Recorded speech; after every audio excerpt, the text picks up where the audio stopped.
Welcome to the Life Unlimited podcast with Larry Heller. You deserve complete financial advice so you can confidently live your life your way, for life. Now, let's get into this week's podcast episode. Hello and welcome to Life Unlimited with Larry Heller from Heller Wealth Management. Larry, how are you? I'm doing great, Eric. How are you? Fantastic. It's good to be back with you. It's good to see you. You look good. Yeah, we're trying a little color from outside, I guess. I don't know. yeah, not too much color because it is hot out there, sunny, and it'll get you quick. So we're inside podcasting, which is great. What are we talking about today? So we're going to talk about passing some of the errors to avoid when passing money to your heirs. Okay. All right. Well, you're the expert. Let's go. Yeah. So, I mean, before I even kind of talk about this topic, I'm just want to tell you kind of like what we do and one of the steps that we do. So a lot of people, when they come to us, that they think we're financial advisors, that's really all we do is manage money. And that's really not really the case. We're really wealth managers, and we have a whole timeline. In fact, I'm going to attach a checklist of our timeline, all the things that we work on the first year a potential client comes to us. And one of those things, besides investments, is cash flow analysis, asset allocation, insurance, and estate planning. So one of these things in the first year that we go through is go through all your estate planning documents. And I got a few stories to tell, some of the things that we have found when going through these documents. So I thought we would kind of talk about some of the errors that we've seen and things that you can avoid by going through that. Yeah. All right. Sounds good. That's important, right? I mean, that's something that you have to get right, because once it's in place, that means you're gone and you can't fix anything. So you better get it right to begin with, right? Correct. So what we do and my staff does is we get their wills, their power of attorneys, their healthcare proxies, and go through all those and actually cull out some of the key items on that. How are the distributions going to be made to whom? Who is the guardian? Who is the backup guardian? Who is the trustee? Who's the backup trustee? Who's the executor?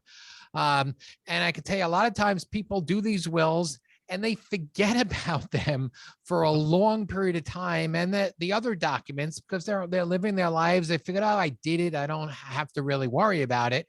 And we've been through some of these documents, and we put them in place and we put the summary sheet on. Someone says, well, I don't really want your brother now doing that. He really shouldn't be the healthcare proxy or the power of attorney. We need to make that change. Or my parents were on there, but my father's now in an assisted living facility, so I don't think he's be a good person to be the trustee. So really going through this and having these conversations so you don't have to change them that often, and making sure that they're what you want it to be and your wishes to be, and then reviewing them. We review them for clients depending upon the situation, anywhere 3 to 5 years, and just at least reviewing the main areas of this to make sure that it's still the right people that you want in place. Because we've seen, and we've been referred to clients from estate attorneys after the fact, and then they're stuck with dealing with some non-member family trustees that they didn't really want to have, or the wrong person was as the power of attorney, and they're kind of stuck with some of those. So it's real important to review these documents and to review them every so often.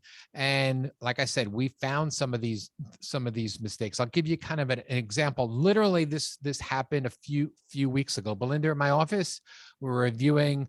They had updated their wills because they had moved out of town. They had moved to Florida, and they had all their wills and the documents redone. And Belinda reviewed them all, was putting all the key documents together. Now, this is a second marriage, so there's a child from a previous marriage. Well, the child and the new husband have the same first name. I'm not going to mention the name. So when we went through the document, the name for the trustee was flipped. And instead of making the husband the trustee, they made the child the trustee. And the wife almost flipped out, saying that nobody caught that. The attorneys didn't caught it. They didn't catch it. because they were knee deep in that. So going through those and just checking that out, if this wasn't caught, would have been a big problem somewhere down the road. Yeah. Man, what a nightmare. I'm sure she was not pleased. She was not pleased. She was not pleased that was there. But again, another set of eyes going through these documents and looking at it definitely helped to prevent a potential problem somewhere down the road. Yeah, and a lot can happen in 5-10 years, right? I mean, that's just it. You could have somebody who is on your documents that has passed away, and you just forget that they're part of the mix. And I'm sure that's a nightmare to try to deal with for any of the family members once somebody passes, and then there's somebody on that list that isn't around anymore. I can't imagine the courts are real happy about having to deal with that either. Yeah, we've actually had a situation where we picked up a new client, and there were no more trustees on here. And there was the last name was a corporate trustee to a bank that went out of business. Oh, geez. So yeah, that was not a very easy situation to resolve. And also one of the other things that we find when we ask with a question, where is the original wills? Because they come in, they bring us a copy and they say, well, this is my will. And I'm like, that's not your will. This needs to be an original will. And the original wills are the only ones that courts are going to accept. Again, we've seen scenarios that unfortunately that the original will was lost, and sometimes it works out, but there's a lot of effort and petition that has to go in to get a copy through as an original. So you want to know where the originals are. Some attorneys like to keep the originals in their own safety, own vault. A lot of attorneys want them to go to the clients. So knowing where the original wills and letting the executor know where the original will is even another important factor. So we've seen that happen where they say, I don't know where the original will is. This is done years ago, and everything in the document was fine except the original wills with the attorney, and even the client didn't even remember where the original will was. So they had to call this attorney that they hadn't spoken to 7-8 years. Oh, do you have my original wills? Oh yeah, we have the original wills. So, and then what happens if something happens to that attorney? What happens to all those wills? Because usually then at least the client had know who the attorney is. Would the child of that client, if the client died, know where the attorney was? Maybe, maybe not. So it's real important to really go through these documents, know where the original is, and know who is named in each one of the important documents. Let me ask you this, because you see a shift, right? And I know that you and your team utilize digital assets, right?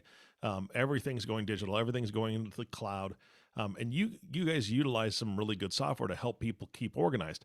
Are wills something that can be digital, loaded into a cloud someplace? Because my concern would be that the court would consider that not legal, possibly because it could have been changed since it's digital. It's not, it's not in hard copy. How does that work?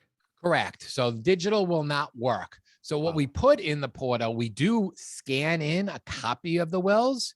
We will put a note in our portal where the original wills are held. Smart.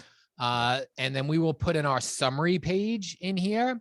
So, and then we go one step further. We actually ask for authorization. If something happens to both of you, can we open up our vault to the executor? And we get that in writing. So if something happens, then all they have to do is call us. We open up the portal, and not only are their wills there, all their other documents, all their other financial information is also there. So you're right. That portal and that vault and the digital access, and we're doing more and more on that. Yeah. To even talk about that and what to do and how to make it easy. I think I mentioned on a different podcast now, we're working on something called a fire drill, and we're actually going to make believe one of the spouses passes away, and what everything that needs to get done if something needs to get passed away. And we're going to do this while they're both alive. So therefore, when eventually one passes away, they will know the steps that they need to do and where everything is. Yeah, no, that is fantastic and I love the fact that you named it a fire drill. I mean, that's exactly what that's for. I remember being in school a couple times a year, we'd all have to line up, go out the door, we knew the route to go, everything, right? And every step of the way. So that's perfect. I think that's a great name for it. Yep. So that's coming at a later date. Maybe we'll have a podcast on that too as well, Eric. Yeah. All right. So what's next? So now that we've talked about all the documents, I want to talk about some of the errors that we found with beneficiaries. So let's kind of take a step back. Everyone thinks if they have a will, everything that they own goes through the will. But you know probably from now, Eric, that's not correct, right? Yeah. You've taught me well. Okay. So there's really three things. Asset titling, which we're going to talk about in a second. Okay. That comes first. So if you have a joint asset, it would then transfer over by title. Then there's also beneficiaries. So the beneficiaries trump the will. So you would have a beneficiary on your retirement accounts and you would have a beneficiary on your life insurance. So guess what? Those documents, those amounts have nothing to do with your will. So, here are some of the great stories that I can tell when we ask clients we want to see all the beneficiaries for all your retirement accounts. And they all say, well, it's my wife or my husband and then my children. Nah, we want to take a look at them just to make sure that they're right. So what have we seen, Eric? We have seen an ex-wife being still named as a beneficiary. That went over really well with the new wife. We have seen 2 out of the 3 children named, and they left off one child. No. So that for some reason they named the child separately instead of all the children. These are real life stories, Eric. Now, again, they're caught beforehand, but these are real stories to make sure that we check the beneficiaries. Now, one of the key things here, a lot of times we'll see, well, they name their wife and then they name their children. But guess what, Eric? The children are 2, 5, 7 years old. They're not thinking anything, I'm naming the children. But you're not going to be able to give money to a 2-year-old or a 5-year-old and a 7-year-old, depending on what state you are in. The state would then be the one responsible until they reached either 18 or 21. And then guess what? The whole lump sum would go to them. Oh, geez. So you need to make sure that you put in proper language in there. We have a few attorneys we work with, and they have certain language in there so that there's a trustee that handles money that's going for the children. And so it can either be done that way, it can be done into a trust. There's a lot of different ways to do this, but naming a minor child is not the best idea. Now, the odds are, both parents, they'll both survive before the children are 18 or 21. But I've seen it twice in my lifetime that both parents unfortunately have passed away. The children were a little bit older. I think the youngest one might have been 19, but still, you want to make sure that that's done, because unfortunately you do hear of stories and car accidents and plane crashes and things like that. So you want to make sure that that's named properly, and not rush into naming a minor child as a beneficiary on a retirement account or a life insurance policy. So let me ask you a quick question, because if you do name your spouse, let's say I name my wife and then I have 2 minor children or 3 minor children, I'm doing that. Obviously, anybody does that because they want to be generous to their family, right? But if all of them are named, does it go, and I'm assuming that's what you're talking about, the language has to be very clear. If I name all of them, would the court look at that as an even split of all the finances?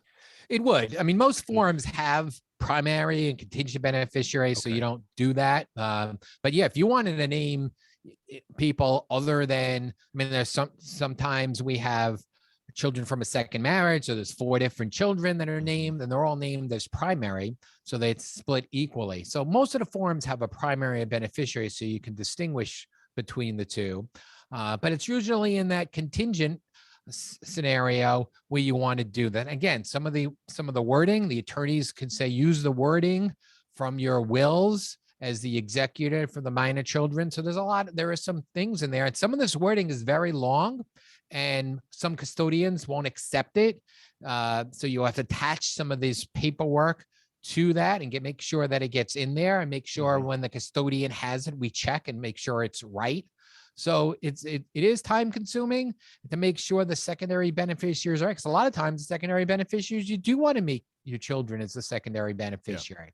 Yeah. So that is critical, just for those unfortunate and rare instances where both parents may be deceased. And then I learned this from you as well. You've done a podcast on this already, but I'm assuming that as part of this, that rare circumstance that two people pass away, you would have to have a trust built in of some kind to make sure the kids don't get that lump sum at 18 or whatever that could be detrimental to them. Is that correct? Or is correct? You don't have to have a trust built. You can have the wording in that says it's governed by the will. And a lot of times in the will, there'll be a trust that'll be set up under that account for certain areas. It gets a little complicated, especially in a retirement account now, whereby you have to distribute the money over 10 years, but that doesn't apply to a minor. So if the money would go to a minor, they don't have to distribute over 10 years. But once they become of majority, then it has to be distributed over 10 years. So so again, it's critical how you name the secondary contingent beneficiary. Don't just rush through and put that in there. Yeah, absolutely. A lot of decisions to make. Absolutely. So let's talk about the one other item I mentioned before, and that was the asset titling. So we've talked about now the wills and the key documents and the power of attorney. We've talked about the beneficiaries. But like I said before, asset titling is the first line of defense. So if you have an account, so we've sometimes see, again, I'm going through some real life scenarios, and they have their wills. And in this instance, it was a widow, and the wills shared all the money amongst the three children, but they had one very large account, and they made their child, one of the children, what's called a POD on that account.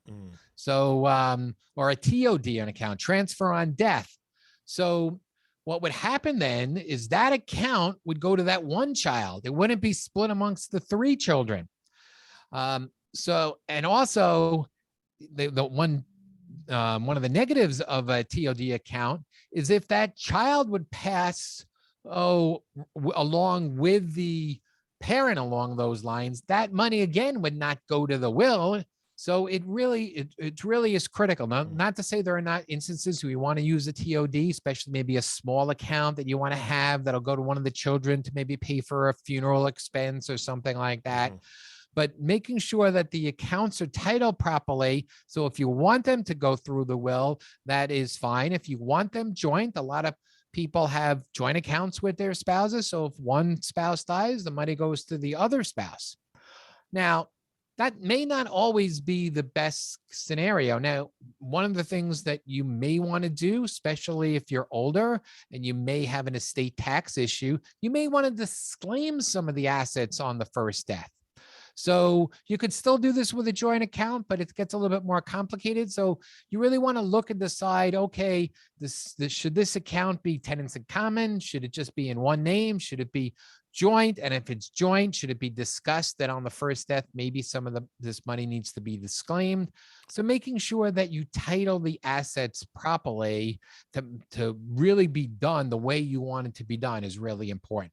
What is disclaiming, Larry? Because I'm a little confused on what that means. So disclaiming is that, let's say you have a few $1 million and you have enough money to live on, and one spouse dies and the money would go to the second spouse. And that second spouse now is going to inherit it, and it's going to kick them over the estate tax limit.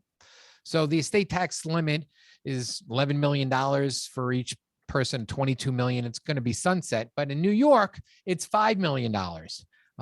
And it's called a cliff tax. So if you're over by a few dollars, you actually pay estate taxes from $1. That's a cliff tax. Oh, geez. Yes. So in that scenario, the spouse may say, no, I don't want this money. I want that money going to my children because I don't really need it because I want to keep my number below $5 million. So when I pass away, my kids don't have to pay estate taxes. So Got you it. can disclaim some of the money along those lines. Now that has to be done within 9 months after the first death. And you really want to coordinate that with an estate attorney. So that's really important. It's really important along those lines. So if you have a joint account and you just go into the bank and the bank just changes it into your name, then it's too late. So you really want to have that done. You have that done properly. And if you know you want to disclaim it, then maybe you set up an account which is called tenants in common. So it's split. So you know one half of that goes to can easily be disclaimed. Wow. Thank you for explaining that because I've never heard that before. And that's ridiculous. Let's say from $1, that's Yeah, it's a cliff tax, and I'll even throw out another item that you're going to find even better. So in certain, well, let's say you're over by like $50,000, and now that's going to cause hundreds of thousands of dollars worth of estate taxes. You can add something in there, and again, this is a New York law. You can add something in there called a Santa clause. It's a true clause. So now that $50,000 would go to charity. So instead of it going to your kids, and then therefore they would get that 50, but they would pay a lot more in estate taxes. That 50,000 goes into a charity that you've named to keep you below the threshold to avoid estate taxes, called the Santa Claus. I love that. That's fantastic. That, yeah, no, I think that everybody could play Santa Claus in that case if they're in that situation. That's great. Yep. So yeah, and we have those. I have that in my will. So people have that in New York and different scenarios where it may have an impact. Yeah. Wow. All right. Anything else for today, Larry?